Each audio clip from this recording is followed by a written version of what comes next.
goes back to what you said. Why do people perceive a person as a sellout if they decide to be with someone of a different race? Even more than just that, they look at black people. If you snitch, like someone could lose their life, and you can go and tell, "I saw it," and they'll say you're a snitch. You know, you went to the police on us, right? A lot of that's in our community. Black people got a So name for I wanted to know everything. what you thought of that.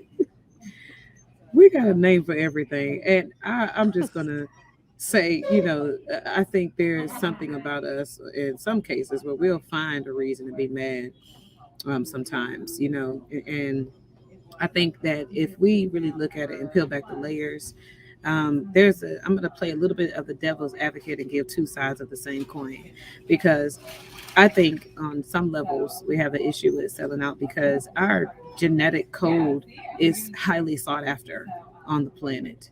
The DNA that we naturally carry with us is something that makes us the more powerful, physically superior beings on the planet. And we all know that, even though other people don't like to admit it. We know the reason why we are the center of attention on the planet. Hmm. We have to kind of just be aware of the writings on the wall, because like I said, they won't speak it, but a lot of people just understand that the DNA of a melanated or deeply melanated person, whether you be Indian, African, Chinese, because all of us come in dark colors, um, Latino people, we all come in dark colors. And so anybody that has that deeply melanated, DNA, they're going to be, um, a certain level of quality, I guess, blood. And so for us to know that we have these genetic codes that people are seeking after, fetishizing, kind of, how they overly sexualize us on both sides, men and women, um, because they believe that when we're black, we have these sexual qualities that people are just looking for. But then I also think that the point of our community having this issue with selling out, I think also is because it takes us a lot of work to be black. It takes us a lot of work. It's like, we kind of want to know that the people around us share in our experiences, that we are like, I know I'm not tripping, because some of us despise Caucasian people.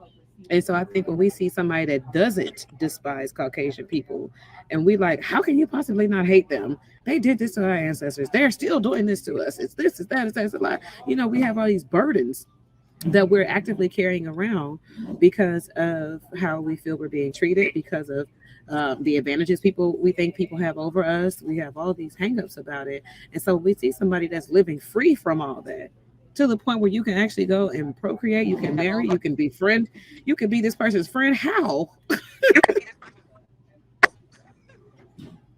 We are trying to Mm. figure it out. I think a lot of times it's like, oh my God, the audacity of you to not be angry like me, the audacity of you to walk around and not have these hangups and sharing my experience, because I'm living this truth. And if the second I see you not living in my truth, I have to question myself and think, am I carrying a burden that I don't need to carry? Am I hating people that don't hate me?